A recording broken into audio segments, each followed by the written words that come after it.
Mana Adit? Belum? Udah ya mulai ya?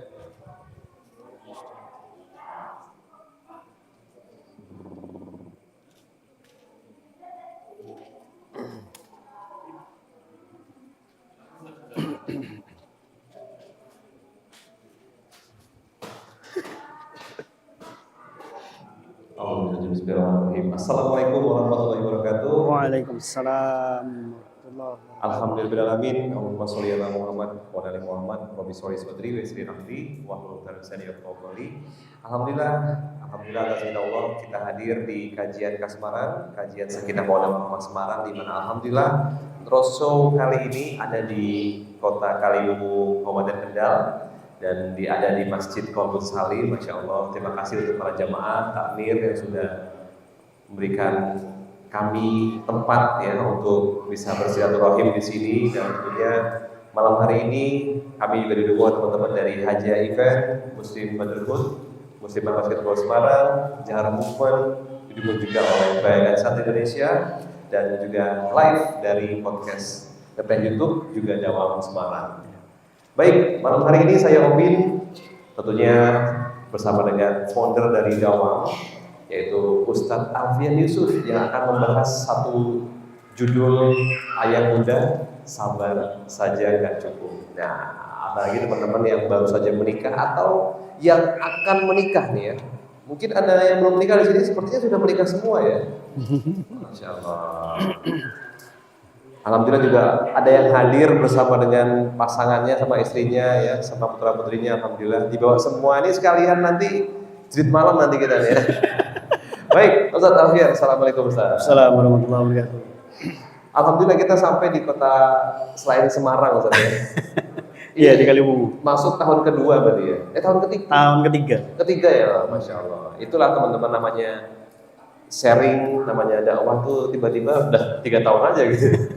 Ustadz, malam hari ini satu tema yang sangat tidak nyaman untuk seorang ibu.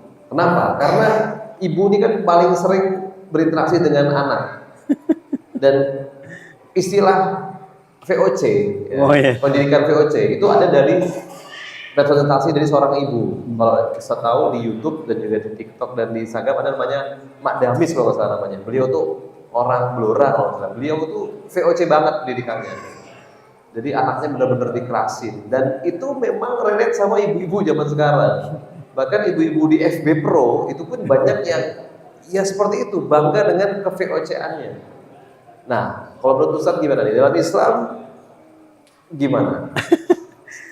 Baik, bismillah. Alhamdulillah wassalatu wassalamu ala Rasulillah wa ala alihi wa ashabihi wa mawalah amma ba'd. Bapak Ibu dan teman-teman semua, dalam kajian kita malam hari ini saya ingin menyampaikan disclaimer dulu. Oke. Pak, ben keren-keren dulu, Mas. Disclaimernya adalah bukan berarti terus kemudian dari judul kita mengatakan ayah bunda sabar aja nggak cukup. Bukan berarti terus kemudian kita meremehkan kesabaran. Ya kan? Bukan berarti terus kita mengesampingkan kesabaran. Seolah-olah sabar itu kayak nggak berguna. Enggak, bukan seperti itu. Ya. Tetapi bekal untuk menjadi orang tua yang baik, bekal untuk menjadi suami yang qawam, bekal untuk menjadi seorang istri yang taat kepada suami itu ternyata modalnya nggak hanya dengan sabar.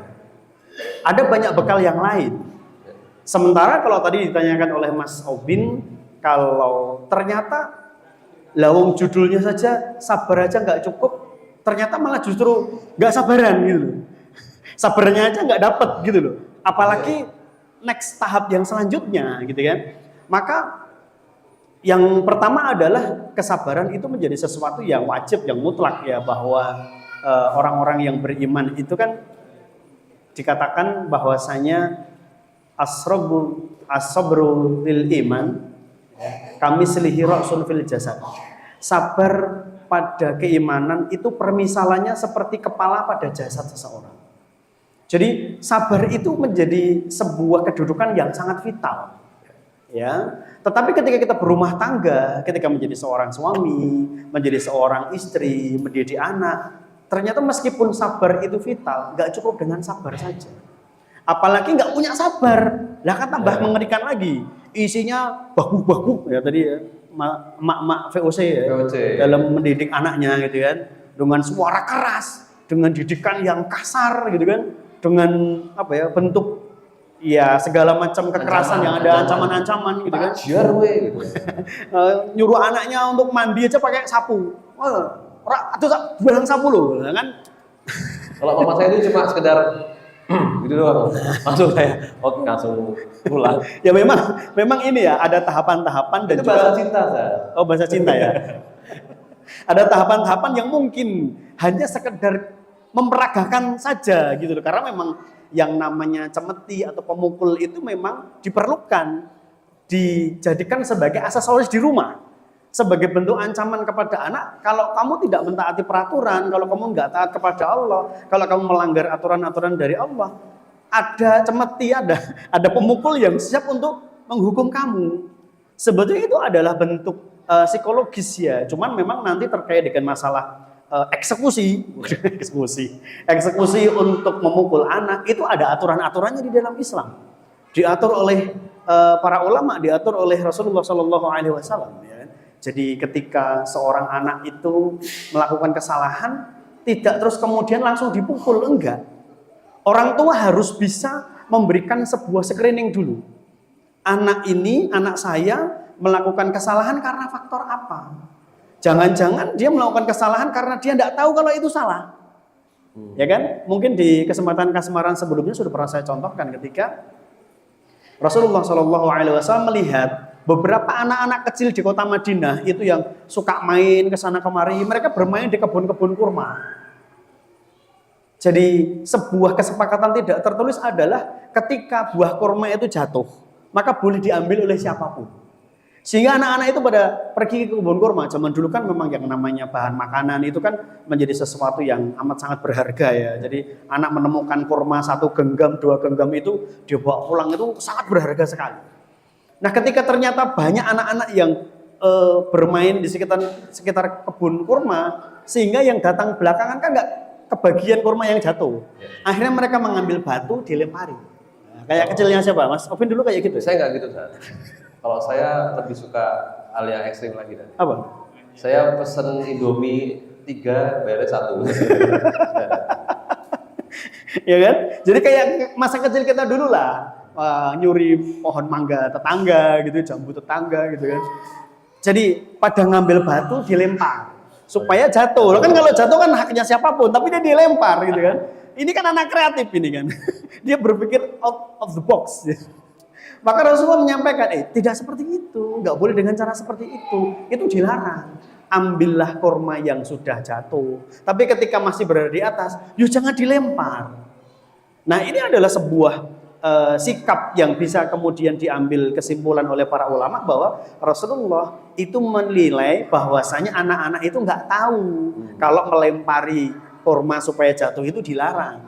Jadi orang tua juga harus paham, anak saya melakukan kesalahan itu jangan-jangan karena memang dia nggak tahu, atau dia tahu tapi sengaja melakukan kesalahan. Nah ini kan dua hal yang berbeda. Ya maka orang tua ketika akan menghukum anak ya, entah dengan hukuman apapun lah ya itu, tentu saja hukuman yang dibenarkan oleh syariat ya. Maka ketika akan menghukum anak, diharapkan orang tua juga sudah mempertimbangkan. Dia itu melakukan kesalahan karena sengaja melanggar, atau dia tidak tahu kalau itu sebetulnya dilarang. Jadi ada aturan-aturan semacam itu. Kemudian juga ketika akan menghukum, juga harus diperhatikan bahwa hukuman berupa pukulan itu tidak boleh diberikan kepada anak di bawah usia 10 tahun. Cubit juga nggak boleh? Ya kalau dicubit nggak apa-apa lah, cuman dikit. Dikit malah lebih sakit ya? Dikit lebih sakit. Nggak ada suaranya lagi cuma. Udah gitu doang ada suaranya. Itu rasanya kayak gitu. Maksudnya ya mungkin cubitan kasih sayang lah.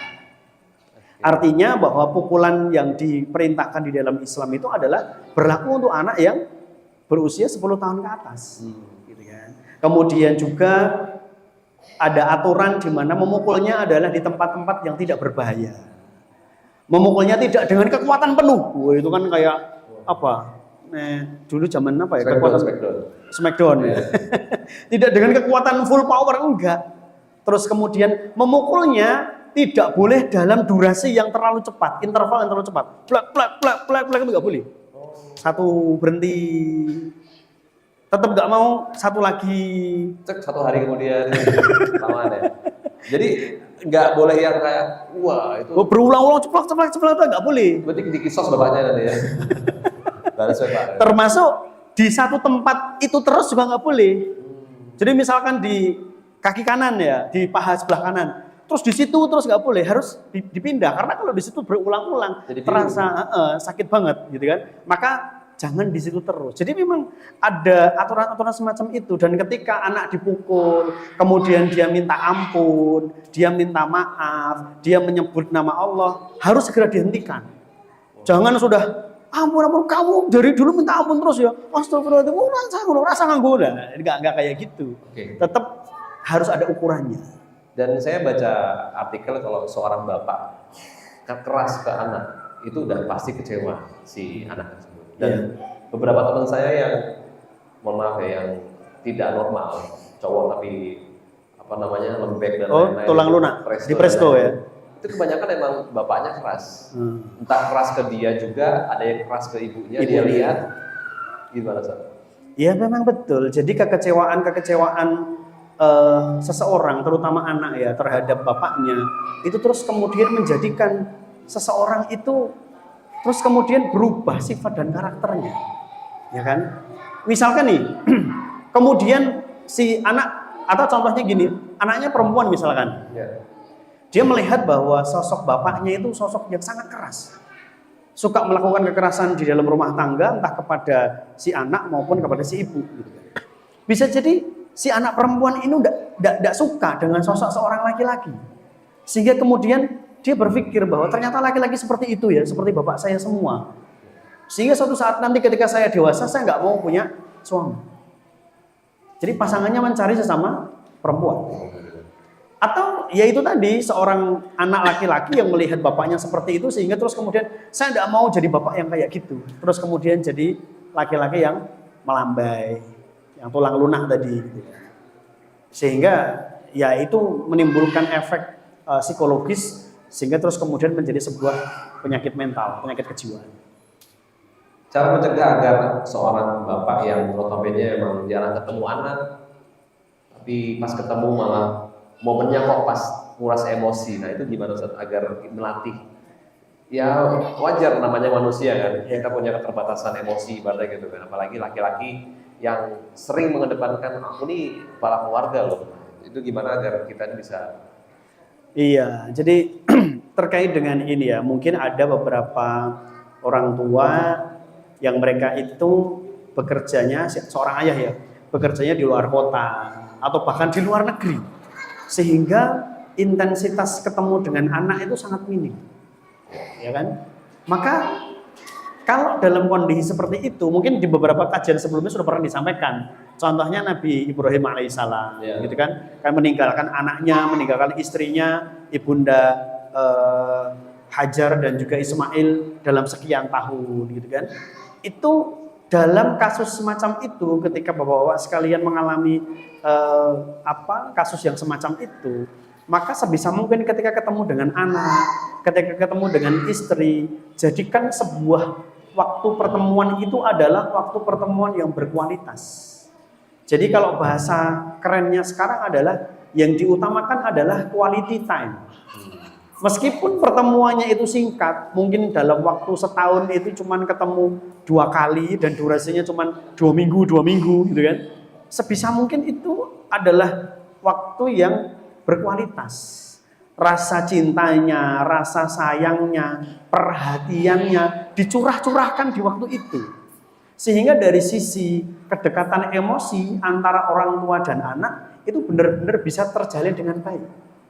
Terus kemudian kalau zaman sekarang sudah zamannya canggih teknologi yang namanya video call, itu sebaiknya sesering mungkin dilakukan sebagai bentuk pembuktian kepada anak bahwasanya ini loh bapak perhatian sama kamu, gitu kan. Ya meskipun sebisa mungkin kondisi seperti itu dihindari sih sebetulnya. Kalau memang kita bisa bekerja di tempat yang dekat, luar kotanya juga nggak terlalu jauh. Kalau memang biasa seperti itu jauh lebih baik, itu lebih utama. Jadi intensitas ketemu dengan istri dan juga anak jauh lebih sering. Itu insya Allah perhatian seorang ayah atau suami jadi bisa lebih maksimal dengan itu. Baik Ustaz, masalahnya Ustaz, ketika suami ini ada di sekitar rumah kerjaannya, itu tidak sebanyak finansialnya ketika jauh dari rumah. Dan itu memicu seorang istri akan mencari-cari. Nah, sekarang gimana sebagai seorang istri agar tidak hanya menuntut, tidak hanya ya kecewa akan apa yang dikasih ke suami ini nggak seberapa ya gitu. Ya, memang terus kemudian yang berbicara adalah sabar dan qanaah. Ya, jadi sabar aja nggak cukup, harus tambah dengan qanaah. Jadi di samping kita bersabar atas kekurangan yang ada, kemudian kita sambil membangun sebuah pemahaman bahwasanya ya Allah sedang menitipkan rezeki kepada kita dalam jumlah sekian, maka harus bisa menerima itu dengan baik. Segala macam pemberian suami itu diterima dengan baik, diterima dengan tangan terbuka. Apalagi ketika kita memang melihat bahwasanya si suami itu bekerja dengan sudah sangat-sangat giat gitu loh. Bukan seorang suami, bukan seorang laki-laki yang dia bermalas-malasan. Beda halnya ketika memang kita melihat bahwa suami kita itu suami yang mager gitu kan, malas gerak.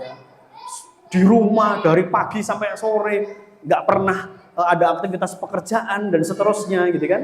Maka boleh bagi seorang istri itu menuntut. Tetapi ketika ternyata kita mengetahui bahwasanya suami kita itu sudah benar-benar maksimal, tapi ternyata hasilnya ternyata tidak sesuai dengan yang kita harapkan, maka ya berlaku qanaah itu, menerima ketetapan dari Allah. Karena ikhtiarnya sudah maksimal, sambil nanti diskusi. Jadi saran saya modelnya bukan dengan mencak-mencak, bukan dengan banyak menuntut, tapi dengan diskusi, sharing. Ya, Mas, kira-kira ada cara nggak supaya nanti penjualannya bisa lebih, supaya pendapatan Mas bisa lebih banyak. Jadi ada proses sharing seperti itu. Maka kemudian yang namanya komunikasi harus dibangun dengan baik. Ya, jangan terus kemudian istri di rumah menjadi JPU, tahu JPU? Jaksa penuntut umum. Jadi suka nuntut gitu kan. Sehingga suami itu tertekan, sakit, tambah kurus. Terus harapan hidupnya jadi semakin pendek gitu. kan ceritanya seperti itu kan. Laki-laki dan perempuan harapan hidupnya jauh lebih pendek lagi. Apakah karena faktor itu? Ya, mungkin saja. Baik, Ustaz. Sekarang kembali lagi ke tema kita nih. Memang waktu ibu adalah yang paling banyak ketemu sama putra-putrinya. Bahkan ada survei ketika COVID itu 60% ibu itu adalah pelaku kekerasan kepada anak. Itu tadi karena memang interaksinya lebih banyak. Pertanyaannya adalah apabila trademarknya si ibu ini udah kayak ibu killer lah bahasanya kita dulu kan, atau ibu yang keras, itu gimana mengembalikan citra lagi ke anak yang mungkin kadang saya pun jujur ya, alhamdulillah setelah ayah saya meninggal, itu ibu saya tuh berubah langsung ya tadinya. Makanya saya ketika dapat tema ini saya udah relate banget. Dulu nama saya pernah keras dan pernah lunak. Nah, lunaknya setelah ayah meninggal. Apa nunggu suaminya meninggal dulu baru lunak gitu maksudnya. Gimana Ustaz? Jangan sampai kayak mama saya gitu maksudnya. Iya, jadi memang begini ya. Maaf ya. Kalau sekiranya seorang ibu itu memang sudah bisa tersadarkan diri dan ingin untuk melembutkan diri, nggak ada masalah dia minta maaf kepada anaknya. Maaf ya kalau kemarin ibu itu berlaku keras sama kamu. Meskipun besok kesana lagi. Habis nanti kasar nanti minta maaf lagi gitu kan. Atau kemudian kita bisa dari para suami sebetulnya bisa mengambil peran di situ. Jadi bahasanya gini ya. Kekurangan, kekeliruan yang dilakukan oleh istri ditutup oleh suami. Dengan cara apa?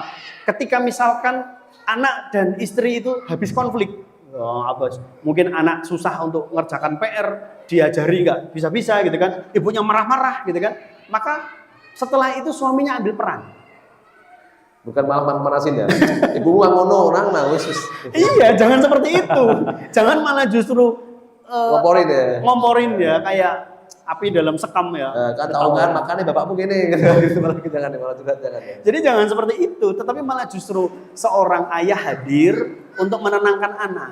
ya memang ibu kamu seperti itu. Tetapi ibumu itu dia melakukan seperti itu atas dasar rasa sayang. Jadi ngelem-lem lah kalau bahasa Jawanya seperti itu. Satu itu, kita menyampaikan sisi baiknya. Kemudian kita ingatkan si anak dengan kebaikan-kebaikan ibunya. Terus kemudian yang ketiga, bisa juga dengan ini. Seorang ayah menunjukkan sifat kasih sayang kepada anak. Sehingga anak itu terus kemudian merasa bahwasanya, oh alhamdulillah meskipun ibu seperti itu, bapak ternyata lebih baik. Jadi ketika seorang anak itu merasa sakit oleh ibunya, ada seorang bapak yang kemudian menjadi tempat untuk bersandar.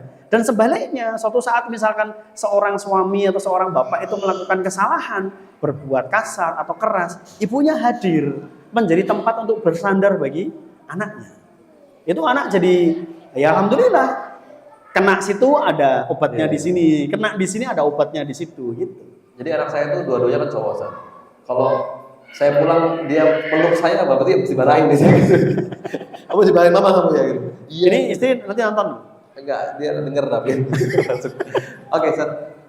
Jadi kalau udah terlanjur seperti itu ya harus berani untuk minta maaf ke anak ya. Iya, orang tua memang dibiasakan. Jadi kata saya tadi juga belajar ya di tempat saya ngisi kajian di pagi tadi. Ada beberapa kata yang perlu kita biasakan. Permisi, minta maaf, terima kasih. Ada satu lagi apa gitu deh? Doakan. Ya mungkin itu bisa, tapi setidaknya permisi, minta maaf, terima kasih, minta tolong. Itu adalah 4 kata yang sebisa mungkin kita biasakan untuk anak-anak kita supaya itu bisa menjadi sebuah habit. Termasuk ketika orang tua melakukan kesalahan kepada anak, gak ada salahnya kok orang tua minta maaf. Misalkan saya mungkin sedang khilaf, berkata keras kepada anak karena memang anak susah untuk dinasehatin. Tapi setelah selesai masalah, dipeluk. Abah minta maaf ya, tadi berlaku keras, Abah khilaf. Tapi kan kamu ya harusnya memperbaiki diri. Jadi dikasih pengertian dan bentuk kita memeluk dia itu menjadikan dia jadi adem. Setelah tadi dia panas, setelah tadi dia merasakan sesuatu yang tidak nyaman, kemudian orang tuanya minta maaf, orang tuanya memeluknya, orang tuanya menciumnya, itu ada sebuah rasa yang adem di situ. Oke, dan selanjutnya banyak jumlah perpisahan atau perceraian dalam Indonesia ini semakin meningkat kan. Dan saya umur 1 SMP itu ayah saya meninggal. Jadi saya merasakan sekali yang namanya fatherless. Teman-teman saya di luar sana yang pisah itu juga termasuk yang fatherless. Karena bapaknya sibuk, ibunya ada yang nikah lagi, ada yang sibuk kerja juga. Dia benar-benar nggak mau urus. Bukan hanya fatherless tapi kan fatherless juga. Dan anak-anak yang itu pasti larinya ke hal-hal yang negatif dan mencari sosok ayah atau kakak yang tahu adanya dia. Dan nauzubillah min dzalik, seringnya yang mengerti adalah orang-orang dunia keras ibaratnya gitu. Nah ini ketika sudah sendiri satu sama lain nih, gimana cara agar anak ini tetap dapat perhatian yang lebih dari sosok ayah, yang mungkin ayahnya udah nggak mau lagi sama anak ini? Ya memang sosok seorang ayah atau sosok seorang ibu yang itu sudah berpisah dengan anaknya itu sebisa mungkin dihadirkan lagi. Kalau memang bisa untuk menikah lagi, silakan menikah lagi. Supaya kesempurnaan pendidikan dari sosok seorang laki-laki dan perempuan itu benar-benar hadir di rumah. Tapi ketika ternyata memang sulit, susah untuk menikah lagi, maka hadirkan sosok lain dari kerabat kita. Kalau misalkan si ayahnya sudah meninggal atau ayah itu dia berpisah dengan si ibu, maka si ibu itu bisa menghadirkan sosok kakak beliau atau dalam hal ini adalah pamannya atau adik beliau atau kakeknya, sehingga sosok itu bisa menggantikan peran dan fungsi sebagai seorang ayah. Semisal kayak Rasulullah SAW ketika beliau masih kecil dan ayahnya sudah meninggal pada saat beliau masih dalam kandungan kan, kemudian kepengasuhannya digantikan oleh kakeknya. Ketika kakeknya itu hadir, maka sosok laki-laki itu hadir untuk mewarnai sifat qawam bagi seorang laki-laki kepada seorang Muhammad yang masih kecil ini. Dan ketika kakeknya meninggal dunia, maka sosok pamannya hadir.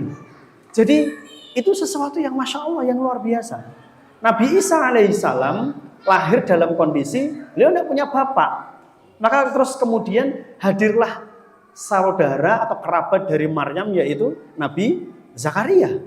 Memang itu harus hadir ya. Sekiranya memang kita bisa menikah, maka silahkan. Tapi kalau nggak bisa, dengan kerabat dekat kita atau dengan sosok pengajar atau guru. Misalkan dia sudah masuk usia, dia pantas untuk di pondok pesantren kan, silahkan di pondok pesantren kan supaya nanti juga mendapatkan gemblengan dari seorang laki-laki.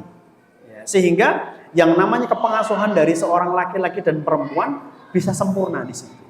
Hadir kedua-duanya.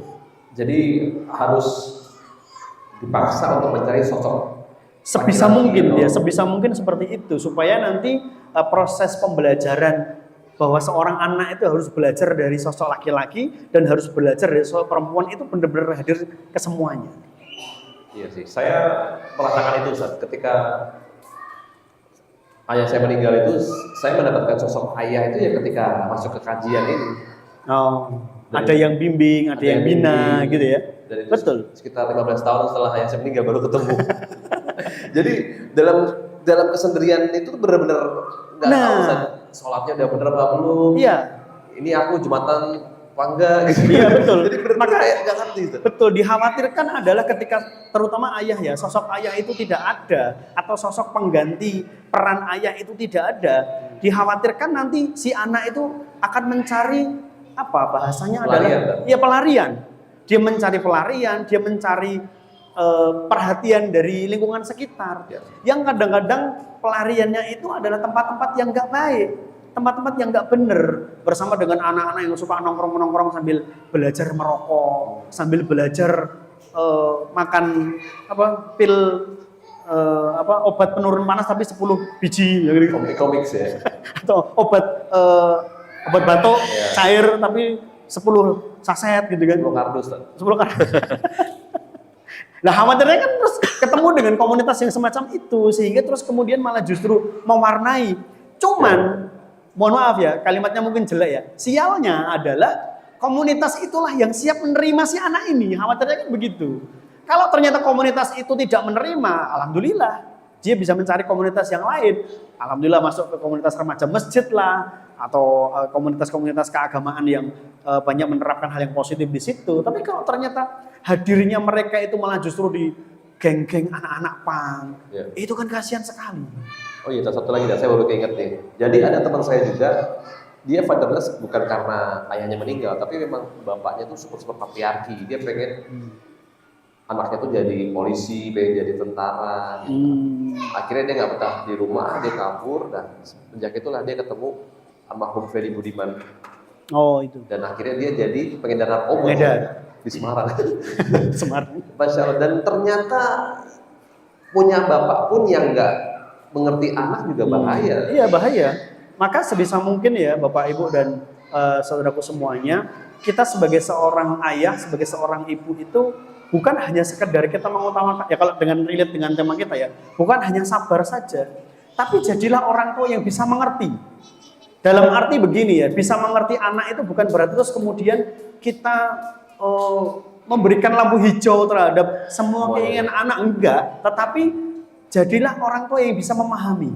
Oh, anak saya itu sedang masa puber. Oh, anak saya itu sedang menginginkan ini. Sekiranya saya belum bisa memenuhi keinginan dia, apalah kita bisa mengucapkan kalimat, maaf ya, ayah hari ini belum bisa memberikan apa yang kamu minta. Cobalah banyak-banyak berdoa kepada Allah supaya ayah bisa mendapatkan rezeki yang lebih, supaya mungkin nanti 2 atau 3 bulan lagi kita bisa beli.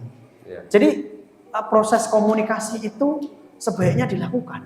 Iya sih. Dan orang tua yang komunikatif terhadap anak, kita akan ketemu dengan anak-anak yang kemudian ternyata mereka bisa memahami keadaan orang tuanya.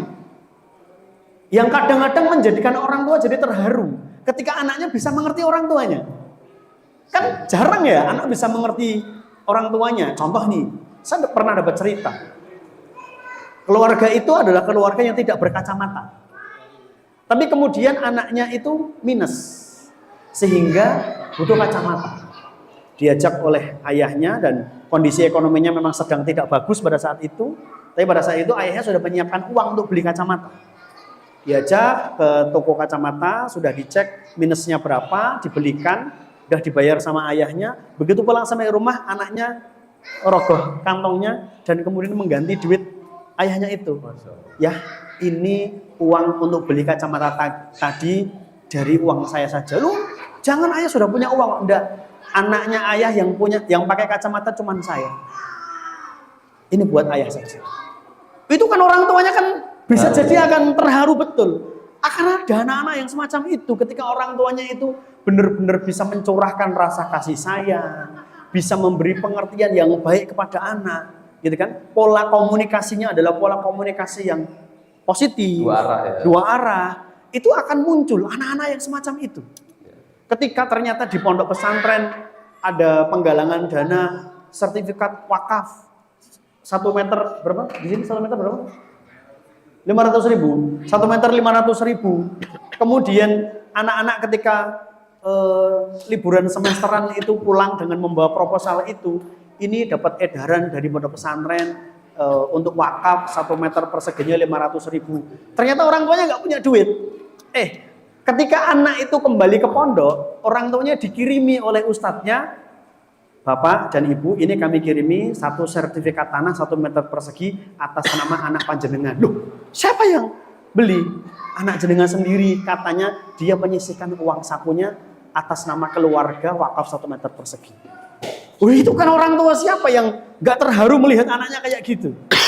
Jadi Bapak Ibu, kalau kita memberikan ini ya, pendidikan yang baik, perhatian yang baik, pola komunikasi yang baik, itu akan muncul anak-anak yang mengejutkan seperti itu. Ya. Dan itu diperlukan komunikasi dua arah. Betul, betul. Dan saya pun banyak baca dan interaksi beberapa teman-teman ustadz ya. Ternyata memang anak tuh butuh didengarkan juga gitu. Kamu mau apa gitu? Mau ini. Tapi Bapak belum gajian atau apa ya gitu. Kamu doa minta sama Allah. Iya. Dan bener, ternyata bener. Iya betul. Tiba-tiba dia sampai saya dia doa gitu. Ya Allah, pengen main playground. Tapi Bapak belum gajian ya Allah. Jadi memang anak tuh butuh ya di kesempatan ya. Mau apa? Betul. Belum ada nih, ya ngomong aja kalau belum ada gitu ya. Iya, termasuk ya contohnya Nabi Ibrahim alaihissalam ketika mendapatkan perintah dari Allah Subhanahu wa taala berupa mimpi menyembelih anaknya. Itu kan di dalam Quran disebutkan bahwa Nabi Ibrahim bertanya kepada Ismail, "Bagaimana pendapatmu tentang hal ini?" Ya iso Pak, aku ini wis tahu ketemu.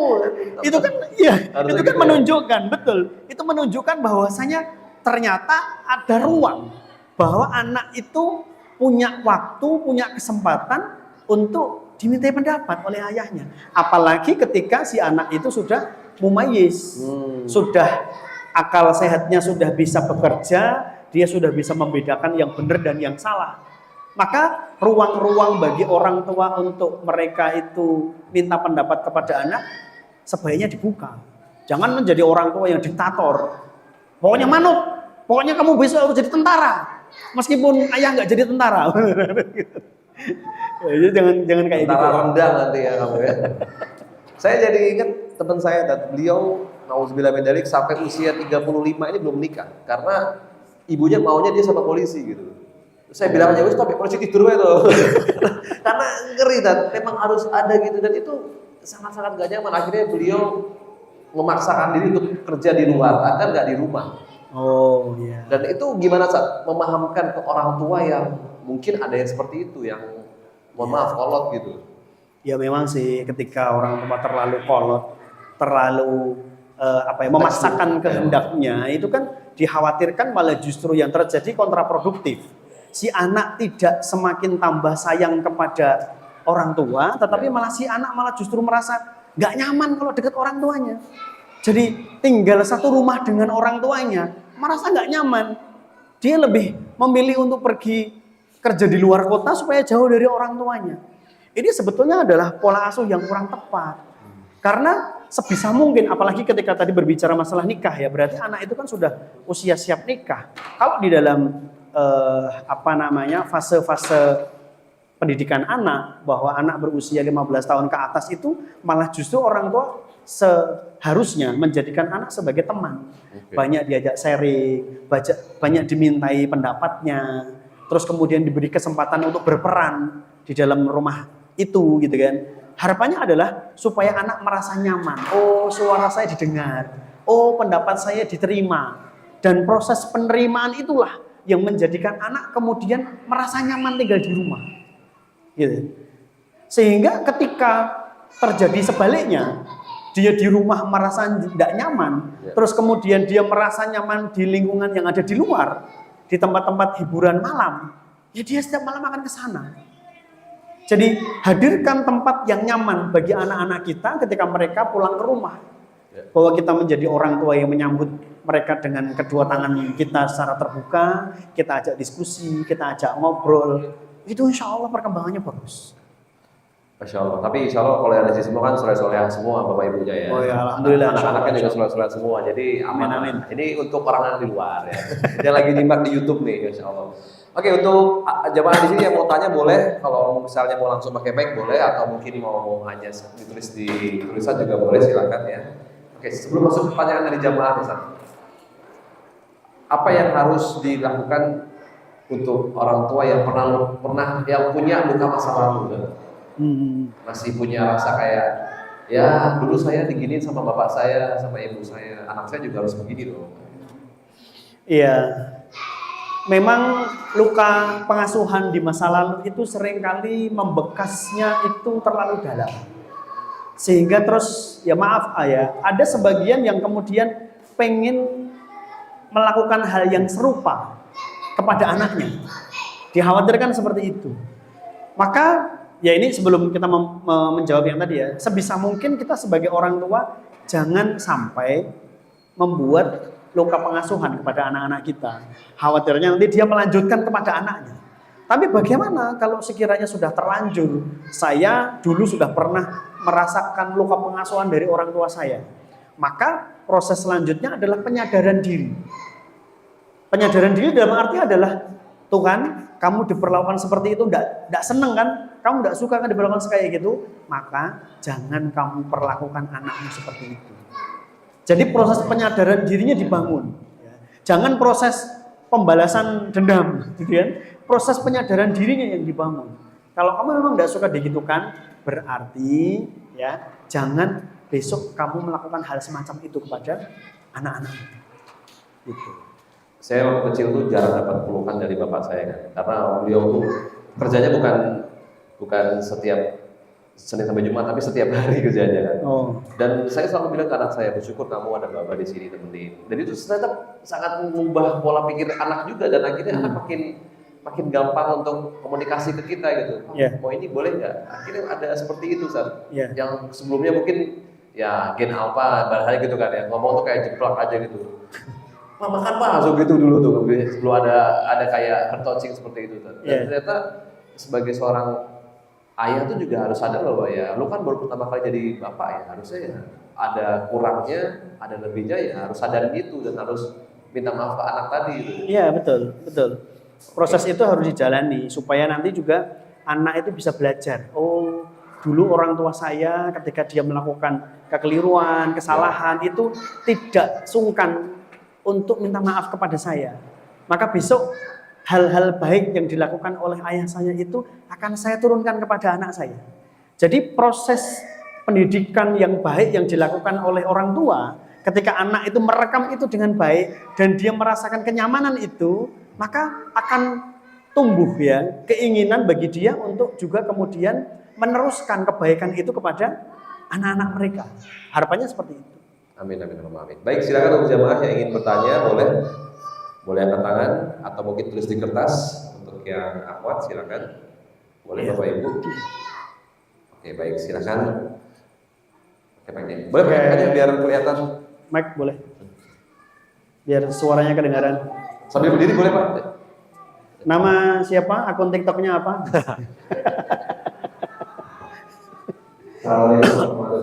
Waalaikumsalam warahmatullahi wabarakatuh. Hanya pengen aktifnya saja. Jadi ketika anak generasi subuhan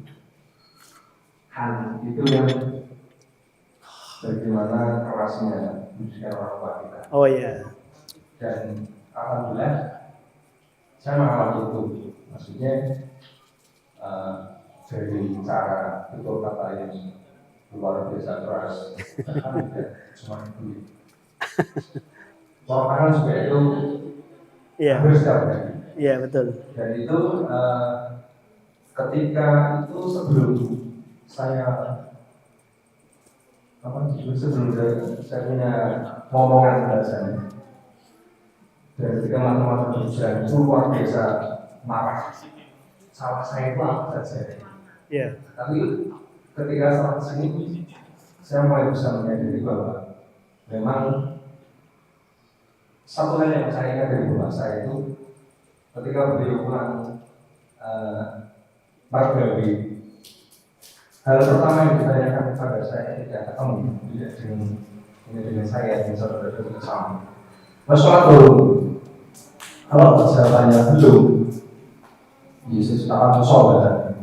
Apa yang ada di situ, entah itu sapu, entah itu Sandal. rantai, apapun itu, begitu pasti. Dan itu sangat-sangat membekas di hati. Cuma yang ingin saya tanyakan itu bagaimana untuk mengikis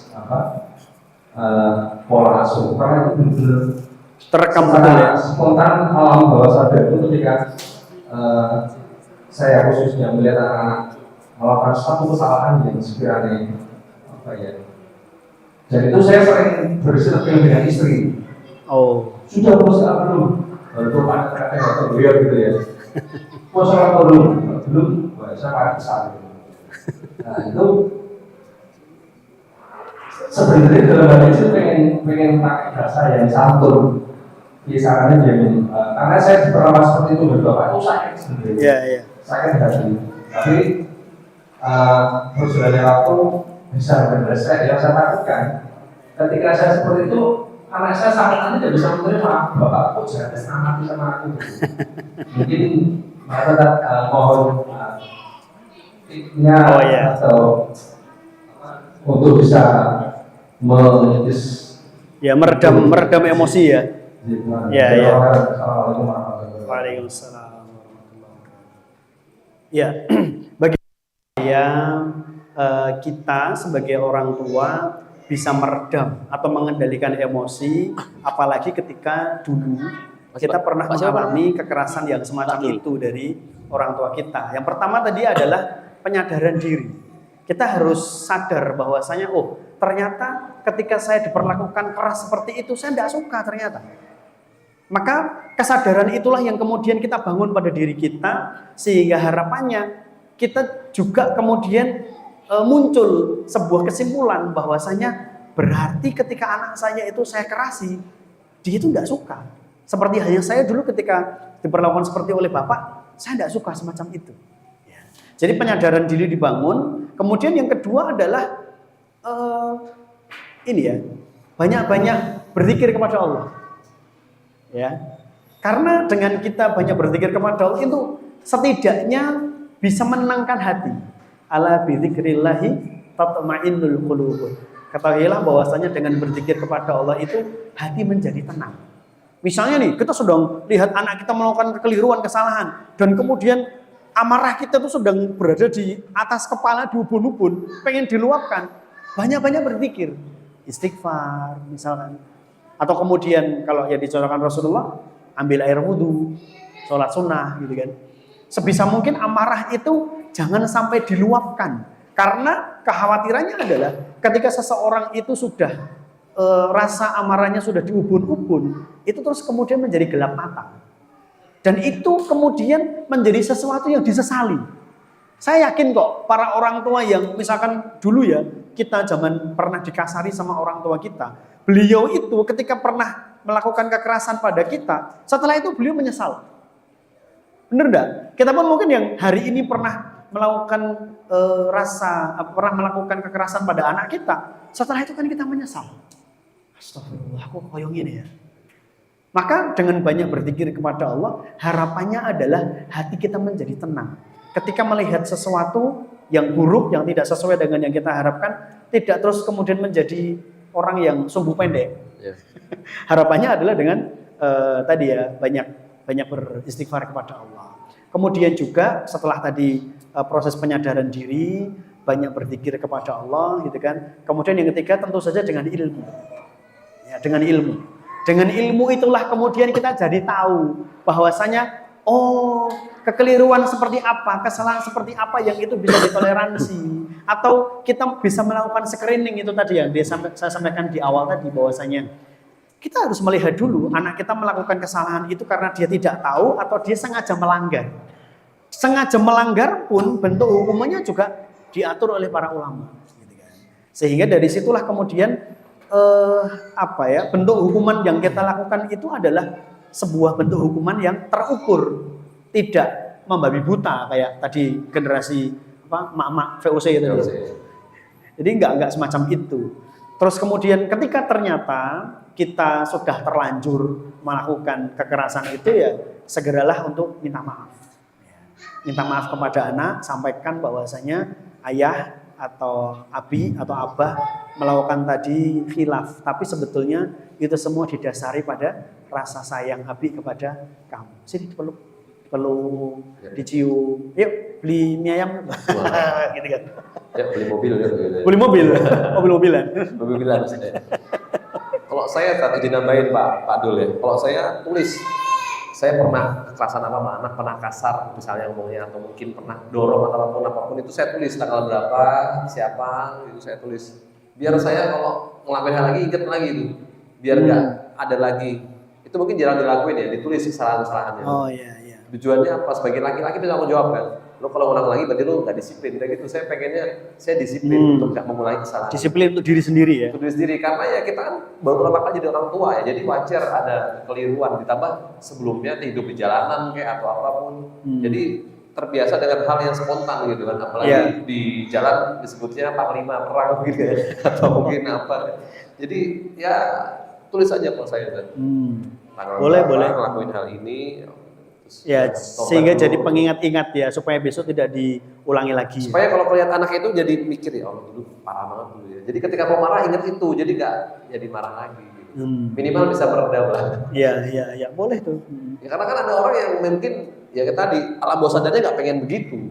Cuma ya karena udah dari kecil ya Pak ya dikerasin, ya begitu akhirnya. Iya. Bapak saya sih nggak pernah keras sama saya, tapi lingkungan saya keras, jadi ikut-ikutan dan begitu. Ya dan mungkin tambahannya adalah kalau dulu kita pernah dikerasi oleh orang tua kita, tolong maafkan orang tua dari sejak sekarang. Insya Allah itu kebaikan kita memaafkan beliau, insya Allah nanti akan turun kepada anak kita. Anak kita akan menjadi anak yang juga mudah memaafkan setiap kesalahan yang kita lakukan. Insya Allah begitu. Ya. Tapi saya nggak separah apa bapak saya sih yang dicelupin ke bak mandi sama kakek saya. Tapi ya tadi mungkin karena nggak sholat mungkin kali ya, atau mungkin sholat kali ya. Oke, silakan ada pertanyaan lagi, boleh dari jamaah di sini atau mungkin jamaah Ahmad boleh. Ibu mungkin dengan tulisan boleh. Silakan juga boleh. Bapak-bapak ada lagi mungkin. Oh iya boleh silakan. Sebutkan nama akun TikTok tadi.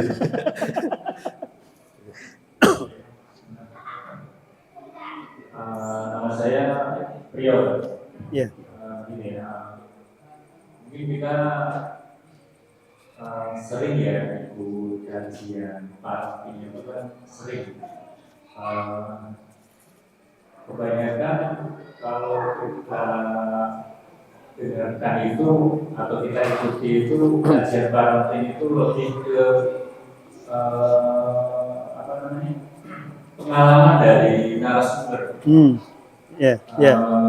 Dan karena gini kan, namanya orang itu kan karakternya beda-beda. Yang penting kan tujuan keberhasilan dari pola asuh itu.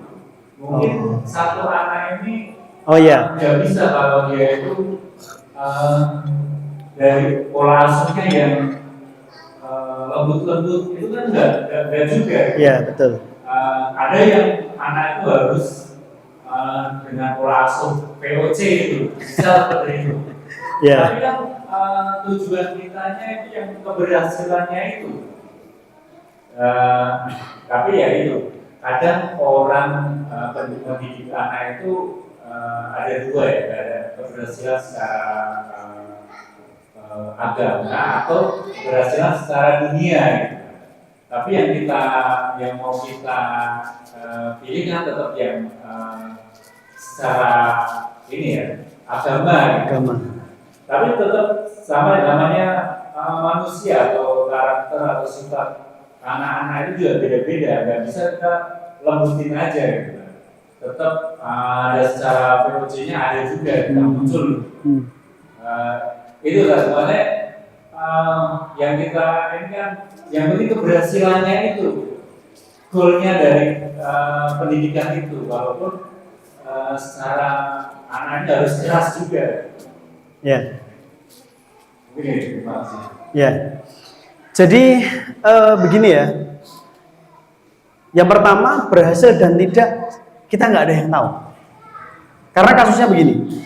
Ada beberapa, ya saya setuju juga ya. Ada beberapa anak yang dididik dengan pola seperti ini berhasil. Tapi ada juga anak yang dididik dengan pola yang sama nggak berhasil. Kadang-kadang kakak beradik bahkan. Satu bapak, satu ibu dididik dengan pola yang sama, yang satu berhasil, yang satu enggak. Jadi masalah berhasil dan tidak, Allah alam bisawab. Kita diminta pertanggungjawaban oleh Allah berdasarkan ikhtiar dan apa yang kita lakukan tentang permasalahan berhasil atau enggak, wallahu alam. Ya, tetapi memang benar tadi yang disampaikan bahwa mendidik anak itu terus, loh mosok kan lemah lembut terus, sementara dia laki-laki, nanti gimana bentuk ketegasan dia sebagai seorang laki-laki? Gimana bentuk kewibawaan dia sebagai seorang laki-laki? Iya betul. Jadi Islam mengajarkan apa yang disebut dengan ancaman, apa yang disebut dengan hukuman. Tetapi prinsip untuk mendidik anak itu adalah dengan kelemah lembutan. Baru ketika nanti ada penyimpangan, ada kekeliruan, ada pelanggaran, baru kemudian bentuk ancaman itu dikeluarkan. Ketika nanti ada benar-benar pelanggaran yang itu disengaja, kemudian bentuk hukumannya dikeluarkan. Jadi memang orang tua harus bisa bermain ya, mengendalikan, kalau mungkin bahasanya bisa mengendalikan rem dan gas dengan baik. Supaya apa? Supaya laju kendaraan ini bisa berjalan dengan sempurna. Termasuk di dalam mendidik anak yang namanya rem dan gas terkait dengan masalah emosi ataupun ketegasan, kekerasan, itu juga harus dilakukan. Jangan asal ngerem tanpa gas atau bahkan asal ngegas tanpa rem. Sama-sama nggak bener itu. Gas terus nggak direm dan rem terus nggak digas, itu yang nggak bener. Maka memang harus pandai-pandai kita untuk bisa menerapkan rem dan gas itu dengan baik. Jangan lupa koplingnya juga. Tapi jangan sampai digas tapi tetap nginjak kopling, nggak bakal jalan. Baik, cukup jawab Pak ya. Ya. Oke, Ustaz. Dan sebelum masuk ke penjamaah lagi, Ustaz. Memang ada fasenya ya kalau menikah itu setelah menikah ada bulan madu, terus setelah itu ada bulan pahit, habis itu emang ada fasenya Ustaz ya. Dan baru itu bulan racun ada nggak? Bulan racun jangan lah. Toxic berarti. Itu memang ada fasenya kan? Atau mungkin Ustaz selama ini baik-baik aja. Mungkin Ustaz juga pernah dengar cerita. Wah, antum belum tahu cerita saya ya? Wah, nggak ada yang tahu nih. Justru setelah saya berkonsentrasi, ini pertama kali saya sampaikan di sini. Di tempat lain-lain saya belum menyampaikan. Setelah saya berkonsentrasi dengan kajian kasmaran, kajian sakinah mawaddah warahmah Semarang, justru disitulah kemudian Allah nampakkan ujian rumah tangga sesungguhnya. Kok sama ya? Sebelumnya itu rumah tangga baik-baik saja. Sebelumnya saya sebelum jadi MC kajian kasmaran ini santai aja udah. Begitu jadi assalamualaikum wah langsung. Apa? Sirinanya langsung. Anak saya. Oh, jadi begitu ya sama. Tapi saya mengambil sisi positifnya bahwa ketika ternyata ada sesuatu yang nggak sesuai dengan yang kita harapkan terkait dengan anak, terkait dengan istri, terkait dengan orang tua atau mertua, saya ambil positifnya. Kenapa ya? Dulu ketika saya belum konsentrasi di kajian keluarga sakinah, itu rumah tangga itu baik-baik saja. Tapi ketika saya masuk ke materi yang spesifik ke keluarga sakinah, kok malah justru rumah tangga ini jadi banyak problem, banyak masalah. Istri jadi begini, anak jadi begitu, misalkan kayak gitu ya. Oh, Allah sedang mengajarkan kepada saya untuk belajar. Iki sudah di materi. Ya. Kalau saya begitu kan? Saya lagi dengerin di mobil soalnya jangan. Oh, berarti ada kalanya istri berbuat seperti ini. Oke. ini jadi materi buat besok kan gitu kan. Tapi saya oh anak begini. Selalu mikirnya ini karena dosa saya, itu aja Ustaz. Ya itu juga bisa sih. Biar aman, biar apa soalnya lagi dengerin di mobil, kalau nggak ada dia saya omongin lagi nih. Jadi ada sebuah fun fact-nya seperti itu ya, fakta lucunya. Saya ingat betul bahwasanya momentum di mana ada sebuah kejadian yang cukup berat. Ya, bukan cukup berat ya, dalam arti adalah sebelumnya nggak pernah ada kayak gini deh. Benar-benar. Kok setelah saya megang atau konsentrasi di kajian kasmaran ini kok malah justru ada. Oh, Allah itu sedang memaksa saya untuk belajar. Bahwa ada masalah kayak gini loh dalam rumah tangga. Sebelumnya rumah tangga kamu baik-baik saja. Tapi ketika kamu, ini sudut pandang saya, ketika kamu benar-benar fokus dalam hal ini, ditunjukkan bahwa ada istri yang seperti ini, ada suami yang seperti itu, ada mertua yang begini, ada orang tua yang seperti itu, ada anak yang seperti ini. Saya ambil positifnya dari situ. Terus kemudian dari situlah kemudian saya jadi belajar untuk memberikan solusi pada diri saya sendiri dan juga pengalaman-pengalaman yang ada di sekitar saya itu kemudian saya pergunakan untuk memberikan solusi bagi orang lain karena bisa jadi ada sebagian orang yang juga merasakan hal yang sama. Iya. Tapi bingung solusinya gimana gitu. Betul. Maka buat teman-teman ketika suatu saat saya menyampaikan sebuah cerita tentang seorang ikhwan dan akhwat yang menikah, ceritanya begini-begini, tolong jangan misalkan dulu pernah cerita sama saya tentang kejadian itu, tolong jangan GR. Oke. Jangan GR dalam arti adalah, oh Ustaznya cerita ke rumah tanggaku, belum tentu. Bisa jadi yang mengalami yang semacam itu banyak, ya cuma antum aja. Coba kegeeran gitu loh. Jadi ya adanya masalah itu yang datang ke kita terutama suami istri itu ya Allah secara langsung kasih tahu bahwa ya ada pahala namanya sabar juga. Sabar, terus supaya kita belajar. Jadi itu proses pendewasaan diri kita. Karena usia kita bertambah, proses pendewasaannya juga harus bertambah. Selama suami atau istri ini tidak melanggar syariat ya. Ya betul. Jadi kekeliruannya adalah kekeliruan yang itu bukan merupakan sebuah dosa besar. Hanya kekeliruan sepele yang kadang-kadang itu menjadi sesuatu yang nyesek di hati, misalkan gitu kan. Contoh kita pulang sholat subuh tapi sudah suruh matahari sudah terbit, ternyata istri kita di rumah belum mematikan lampu teras, misalkan. Mungkin sekali, 2 kali, kok lampunya ruh dipateni tau, mungkin apa gitu. Itu lebih ke suami ya, kalau istri kayaknya aman deh. Istri kan lebih disiplin. Oh gitu ya? Iya. Ya mungkin ada beberapa kasus seperti itu, tapi ada juga kasus-kasus yang pernah saya alami juga.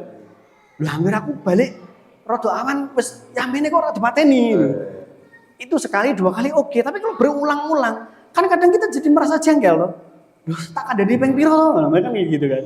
Jadi itu adalah proses pendewasaan diri kita. Bahwa Allah hadirkan permasalahan itu supaya kita bisa sabar dan juga supaya kita bisa belajar. Masya Allah. Bismillah. Oke, ada tanya lagi kan? Terakhir, boleh. Oh terakhir. Sampai jam 12 ya. Ini mabit katanya habis ini treat malam. Baik, bismillah. Saya ingin bertanya tentang fenomena media sosial. Jadi kadang-kadang kiblat keluarga itu kan sekarang banyak dengan adanya setiap momen keluarga itu kadang kita upload di story. Kita jalan-jalan upload story. Kita sama keluarga upload di story gitu. Itu kan satu sisi memang organisasi itu kan ada yang ada kebahagiaan kalau dia senang, kalau yang sedih dua curhat gitu. Dan itu kan efeknya ini dilihat sama orang-orang yang teman-teman kita semua gitu ya. Betul. Kadang-kadang ketika keluarga itu sudah baik-baik saja, misalkan di hari libur aktivitas di rumah biasanya begitu. Lihat status teman-teman itu pada ini jalan-jalan ya. Dan setiap pekan ini sama kali dia lihat oh iya lagi ya. Nanti pekan lagi lihat lagi oh iya. Lama-lama kan pasti ternyata kayak enak gitu ya. Kalau satu sisi keluarga tadi bisa Menerima gitu ya. Itu ya, tapi ternyata kadang-kadang di salah satu istri atau suami kita misalkan dari keluarga tadi membandingkan dengan itu. Nah, itu gimana? Masya Allah, itu relate banget ya dengan kondisi sekarang ya. Itulah kehidupan kita di media sosial.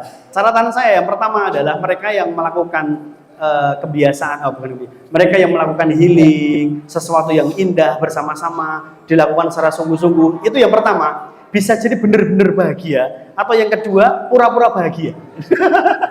Iya betul. Biar seolah-olah kelihatan harmonis. Seolah-olah kelihatan. Karena ada orang-orang kayak gitu. Saya kemarin tuh sempat kepikiran gini ya, mau bikin kajian judulnya romantisme yang tipu-tipu. Iya, karena juga saya banyak cerita begitu juga. Saya lihat mereka nih, wah family man banget lah si cowok ini ya. Gak lama kemudian habis itu sekitar 3 bulan kok pernah posting. Bulan keempat ternyata udah pisah. Iya, jadi yang pertama setelah beberapa catatan tadi ya, satu pura-pura bahagia atau benar-benar bahagia. Yang kedua, jangan terus kemudian kita terjebak pada sebuah Standar.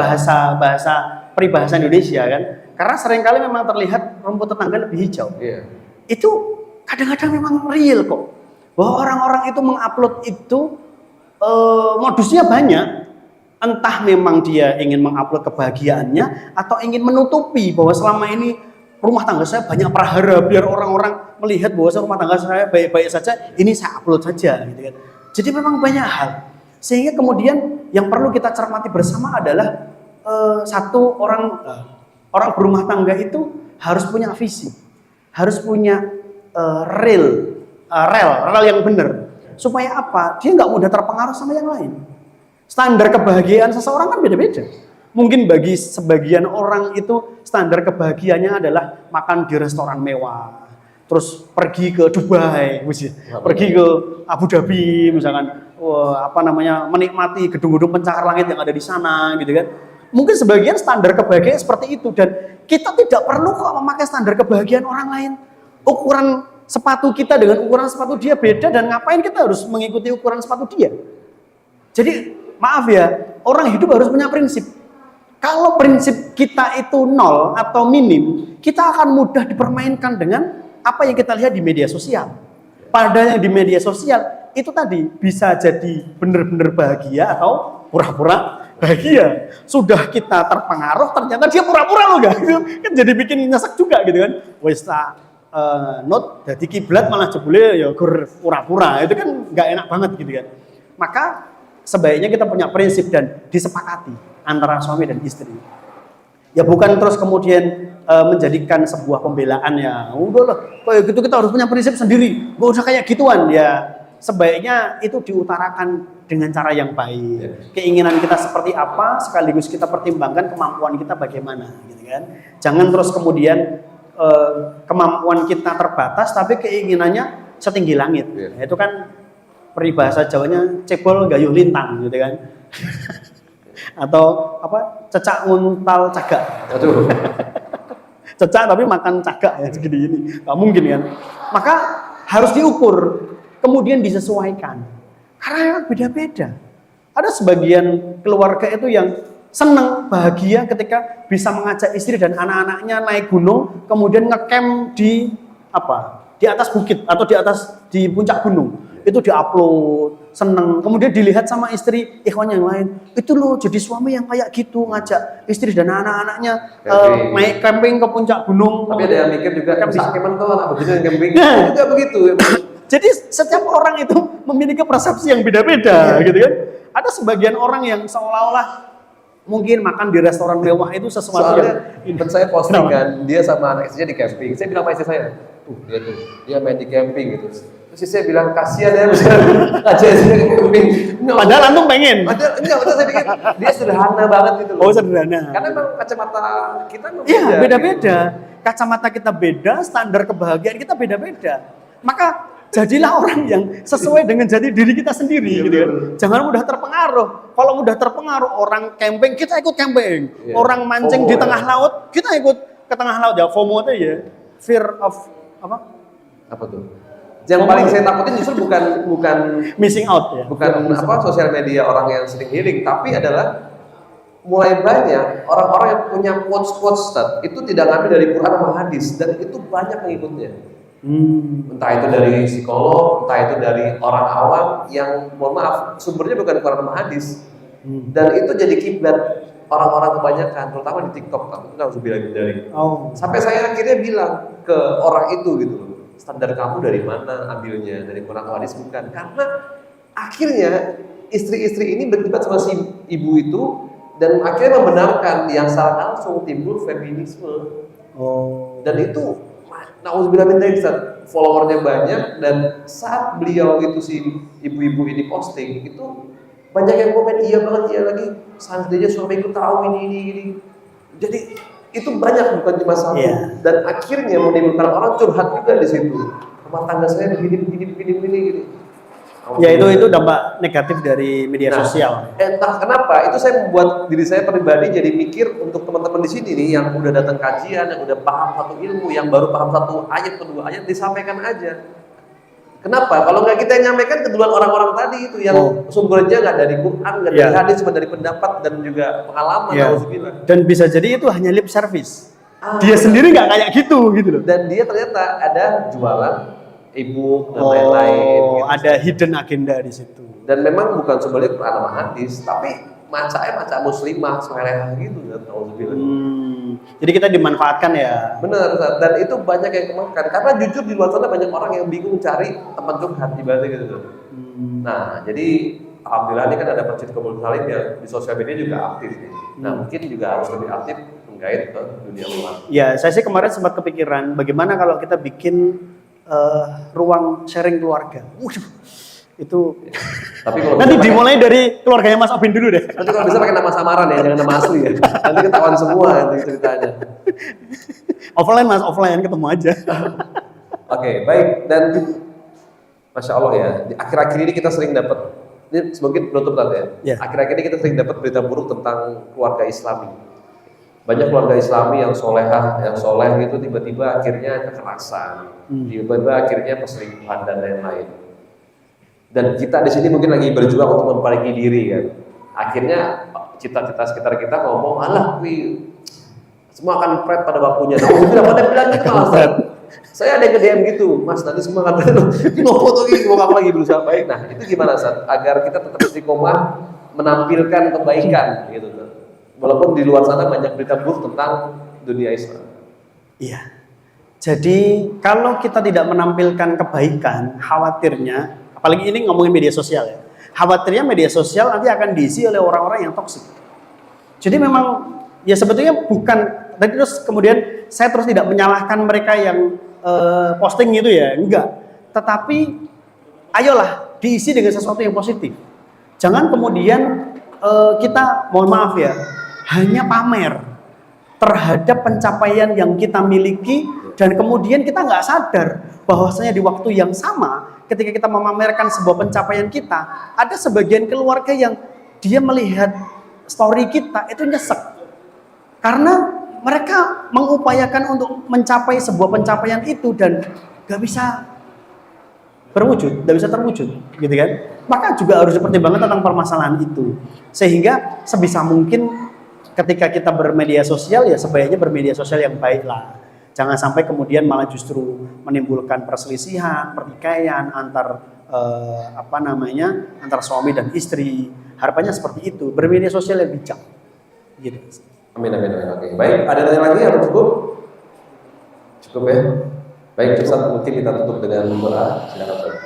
Baik, kita sebagai ini ya penutup dari kajian ini, kita berdoa kepada Allah Subhanahu wa taala. Semoga Allah Subhanahu wa taala senantiasa menghadirkan hidayah, petunjuk kepada keluarga kita, menghadirkan inayah atau pertolongannya kepada keluarga kita sehingga kita bisa membina keluarga kita masing-masing menjadi keluarga yang diridhai oleh Allah Subhanahu wa taala, menjadi keluarga yang sakinah, mawaddah, warahmah sampai ke jannah. Amin ya rabbal alamin. A'udzu billahi minasyaitonir rajim. Bismillahirrahmanirrahim. Innallaha wa malaikatahu yusholluna 'alan nabi. Ya ayyuhalladzina amanu shallu 'alaihi wa sallimu taslima. Allahumma shalli wa sallim wa barik 'ala nabiyyina wa habibina wa syafi'ina wa maulana Muhammad wa 'ala alihi wa ashabihi ajma'in wa man tabi'ahum bi ihsanin ila yaumiddin. Walhamdulillahi rabbil alamin. Rabbana zalamna anfusana wa in lam taghfir lana wa tarhamna lanakunanna minal khashirin. ربنا لا تزغ قلوبنا بعد إذ هديتنا وهب لنا من لدنك رحمة إنك أنت الوهاب ربنا اغفر لنا ولإخواننا الذين سبقونا بالإيمان ولا تجعل في قلوبنا غلا للذين آمنوا ربنا إنك رؤوف رحيم ربنا هب لنا من أزواجنا وذرياتنا قرة أعين وجعلنا للمتقين إماما اللهم اغفر للمسلمين والمسلمات والمؤمنين والمؤمنات الأحياء منهم والأموات إنك سميع قريب مجيب الدعوات فيا قضي الحاجات ربنا آتنا في الدنيا حسنة وفي الآخرة حسنة وقنا عذاب النار وأدخلنا الجنة مع الأبرار يا عزيز يا غفار يا رب العالمين سبحان ربك رب العزة عما يصفون وسلام على المرسلين والحمد لله رب العالمين ببركة الفاتحة. Oh, iya.